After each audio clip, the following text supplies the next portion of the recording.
السلام علیکم۔ آج سے ہزاروں سال قبل جزیرہ عرب کے جو بھی علاقوں میں یمن کے گرد نواحوں میں ایک شہر آباد تھا جس سے سبا اور وہاں آباد لوگوں کو قوم سبا کہہ کر پکارا جاتا تھا۔ یہاں کے لوگ نہایت ہی نعمتوں اور راحتوں میں تھے، ہر طرف لہلہاتی فصلیں اور پھل سے لدے درخت موجود تھے، مگر یہ قوم شرک میں مبتلا تھی اور سورج کی پوجا کرتی تھی۔ جب وہاں کے بادشاہ شراجیل بھی مالک کی موت ہوئی تو اس کی بیٹی بلقیس نے حکومت کی باغ دوڑ سنبھالی۔ بعض مؤخرین نے لکھا ہے کہ بلقیس کے والدین میں سے ایک جنات میں سے تھے، مگر اس نظریے کی کوئی واضح دلائل نہیں ملتی۔ ملکہ بلقیس ایک قابل عورت تھی جس نے یمن پر 9 سال نہایت ہی خوبصورتی سے حکومت کی۔ دنیا کے 72 علاقوں میں جو تجارت ہوتی تھی وہ صوبائیوں کے ہاتھ میں تھی۔ یہی وجہ تھی کہ یہ قوم نہایت ہی دولت مند تھی، مگر یہ وہ زمانہ تھا جب مشرق سے مغرب تک ایک عظیم موحد بادشاہ کی طاقتور حکومت اور جاہ و جلال کا ڈھنکا بجتا تھا، جیسے تاریخ میں سلیمان ابن داؤد کے نام سے جانا جاتا ہے۔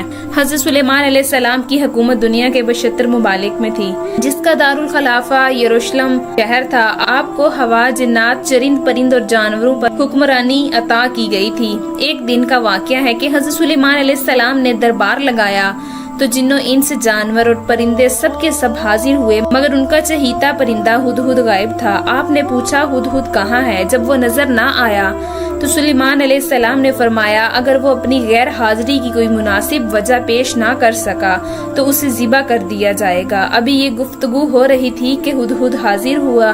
پوچھا گیا تم کہاں تھے؟ ہدہد نے بڑے احترام سے جواب دیا، اے اللہ کے پیغمبر، میں اڑتے اڑتے ایک ایسے ملک پہنچ گیا جہاں لوگ شرک میں مبتلا دیکھے اور وہ آگ اور سورج کی پوجا کرتے تھے۔ ان کی ایک رانی تھی جسے وہ بلقیس کے نام سے پکارتے ہیں اور وہ ایک بڑے تخت پر بیٹھ کر حکومت کرتی ہے۔ اس کے تخت میں قیمتی ہیرے جواہرات لال زبور جڑے ہیں اور اس کے پاس تمام شاہی سامان آرائش و نمائش کے موجود ہیں۔ حضرت سلیمان علیہ السلام نے کہا اگر تمہاری بات سچ ہے تو میرا خط اس ملکہ تک پہنچاؤ تاکہ وہ شرک سے باز آ جائے، اور خط پہنچانے کے بعد وہاں بیٹھ کر سنو کہ وہ کیا رد عمل اختیار کرتی ہے، اور پھر آ کر مجھے خبر دینا۔ حضرت سلیمان علیہ السلام نے خط روانہ کیا اور جو کچھ یوں تھا، شروع اللہ کے نام سے جو بڑا مہربان اور رحم کرنے والا ہے۔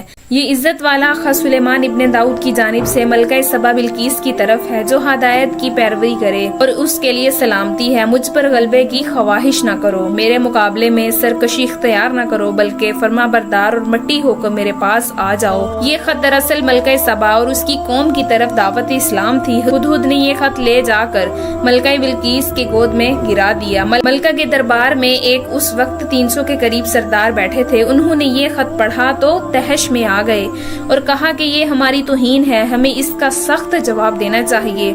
مگر ملکہ بہت سمجھدار تھی، اس نے انہیں سمجھایا کہ خط سے پتہ چل رہا ہے کہ یہ کوئی عام شخص نہیں، خدا کا کوئی پیغمبر ہے، لہٰذا ہمیں حکمت سے کام لینا چاہیے۔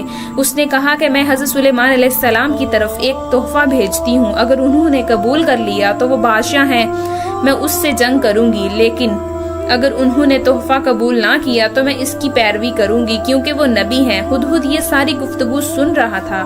اس نے آ کر حضرت سلیمان علیہ السلام کو ساری بات بتا دی۔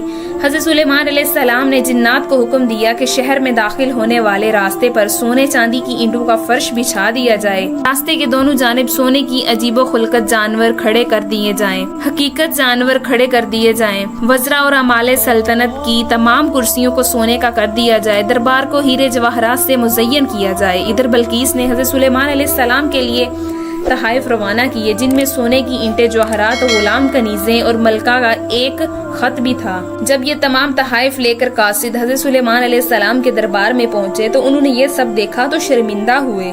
حضرت سلیمان علیہ السلام نے ملکہ کے قاصدوں سے کہا تم لوگ مال سے میری مدد کرنا چاہتے ہو، مگر دیکھ لو جو کچھ اللہ نے مجھے دے رکھا ہے وہ اس سے بھی زیادہ ہے جو تمہیں دیا ہے، لہٰذا تمہارا تحفہ تمہیں مبارک ہو۔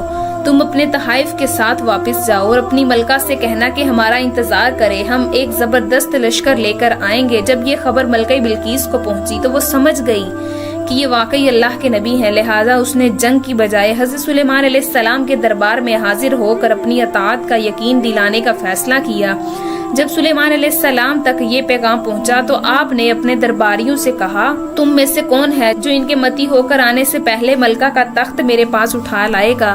ایک دیو ہیکل جس نے کہا کہ آپ کے دربار کو برخاست کرنے سے پہلے میں اسے لا سکتا ہوں، میں اس کام کی پوری قوت رکھتا ہوں اور ایمانت دار بھی ہوں۔ پھر ایک اور شخص جس کے پاس کتاب کا علم تھا اس نے کہا میں یہ تخت آپ کو آپ کے پلک جھپکنے سے پہلے ہلا دوں گا۔ پھر حضرت سلیمان علیہ السلام نے اس تخت کو اپنے پاس رکھا ہوا دیکھا تو پکار اٹھے یہ میرے پروردگار کا فضل ہے، وہ مجھے آزمائے کہ میں شکر کرتا ہوں یا ناشکری، اور جو شکر کرتا ہے تو اس کا شکر اس کے اور اس کے اپنے ہی لیے مفید ہے، اگر کوئی ناشکری کرے تو میرا پروردگار بے نیاز ہے، وہ اپنی ذات میں بزرگ و برتر ہے۔ مفسرین کے مطابق وہ شخص حضرت سلیمان علیہ السلام کا کوئی دوست تھا جس کا نام آصف ابن برخیہ بتایا جاتا ہے، اور بعض نے لکھا ہے کہ وہ آپ کا خالہ زاد بھائی تھا۔ کہا جاتا ہے کہ اس تخت کی لمبائی 80 ہاتھ، غرض 40 ہاتھ اور اونچائی 30 ہاتھ تھی۔ اس میں موٹی سرخ یا قوت سب سمر چڑھے ہوئے تھے۔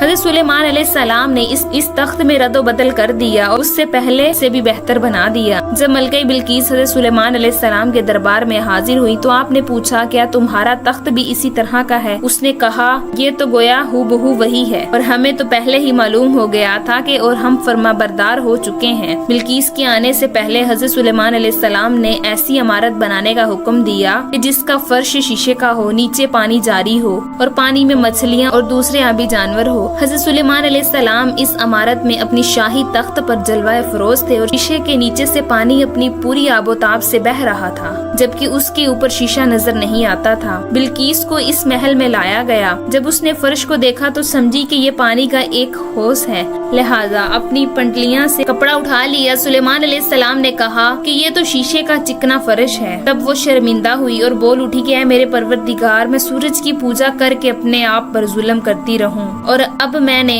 سلیمان علیہ السلام کے ساتھ اللہ رب العالمین کی ارادہ قبول کر لی ہے، لہٰذا بلقیس پر یہ ظاہر ہو گیا کہ جس طرح وہ شیشے کے صحن کو پانی کا لہریں مارنے والا گہرا ہو سمجھ بیٹھی، اسی طرح اس نے اور اس کی قوم نے سورج کی چمک اور دمک دیکھ کر اسے مبعود اور خدا سمجھ بیٹھے، اور اسے اپنی فاحش غلطی پر نہایت ہی شرمندگی ہوئی۔ بعض مؤخرین نے لکھا ہے کہ اس واقعے کے بعد ملکہ سبا مسلمان ہو گئیں اور حضرت سلیمان علیہ السلام کے نکاح میں آ گئیں، جبکہ بعض نے لکھا ہے کہ آپ نے بھی اس کو یمن واپس بھیج دیا اور اس کے لیے وہاں 3 بڑے محل تعمیر کروائے۔